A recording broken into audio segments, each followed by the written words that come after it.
안녕하세요. 법대로 내 맘대로 박찬계 법무사입니다. 오늘 제목은 불료증 사실 네 번째입니다. 등기된 사실이 법원에 현저한 사실이므로 이는 불료증 사실이라고 주장했습니다.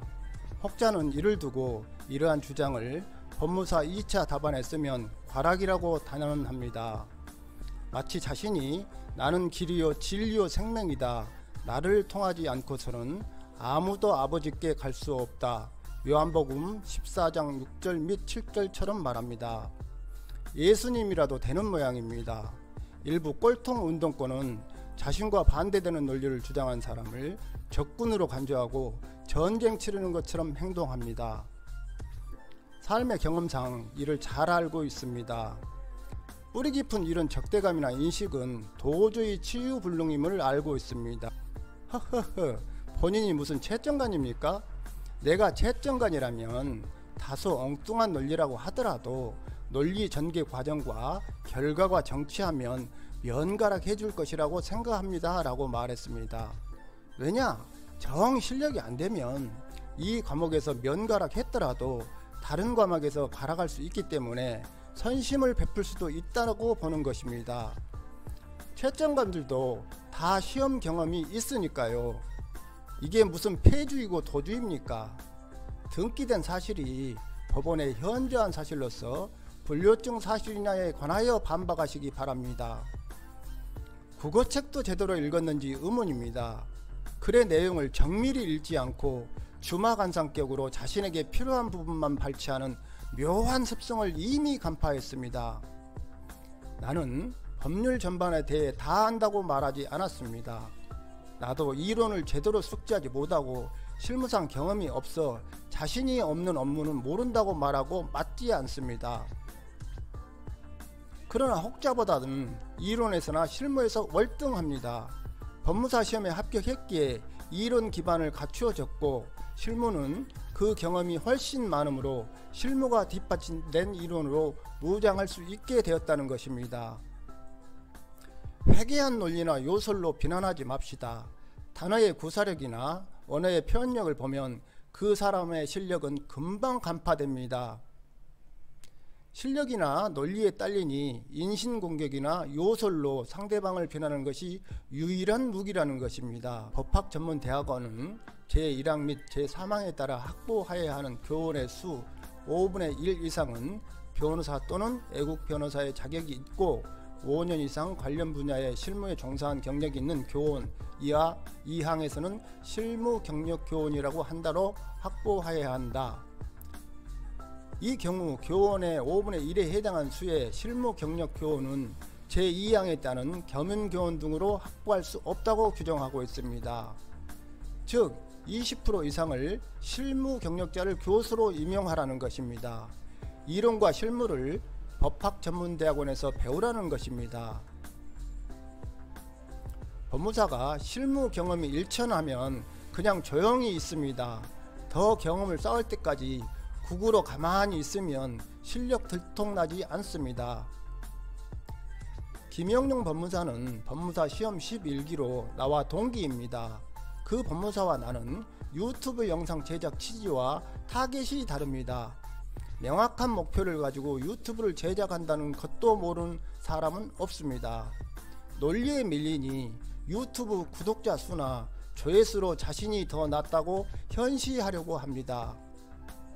법무사면 같은 법무사냐입니다. 법무사는 뭡니까? 법률 전문가, 이른바 생활법률 전문가 아닙니까?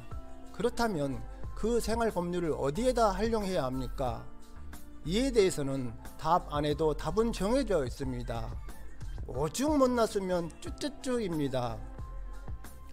법률신문 제2527호 법원에 현저한 사실 하 대법원 96년 7월 18일 선고 94다 2005일 판결을 중심으로 나는 제목으로 군산지원 문일봉 판사가 평서간 내용을 요약하여 불료증 사실 중 하나인 법원의 현저한 사실에 가름합니다.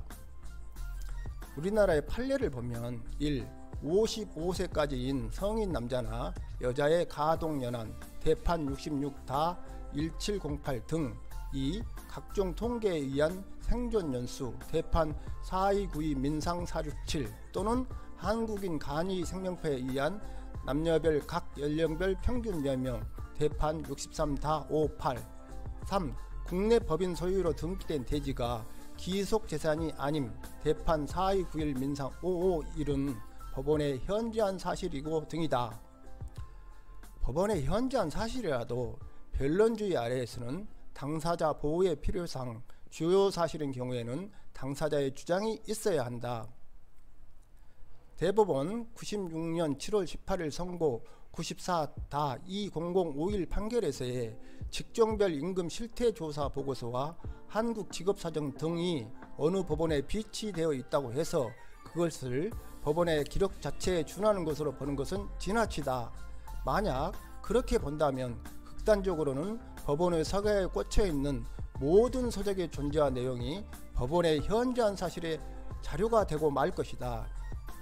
이 조사 보고서 등은 그 내용의 진실성이나 공공성 등이 충분히 보장되기는 하지만 법원의 업무에 도움을 주기 위하여 구입하여 비치하고 있는 것에 불과하여 법원의 업무와 관련하여 필요적으로 작성 보관되는 법원의 기록과는 질적으로 판이한 것이다. 어느 정도의 경력이 있는 법관이라면 이 조사 보고서 등이 존재한다는 것쯤은 충분히 경험으로 알 수 있고 또한 그 일부 기재 내용도 어느 정도는 알 수 있을 것이다.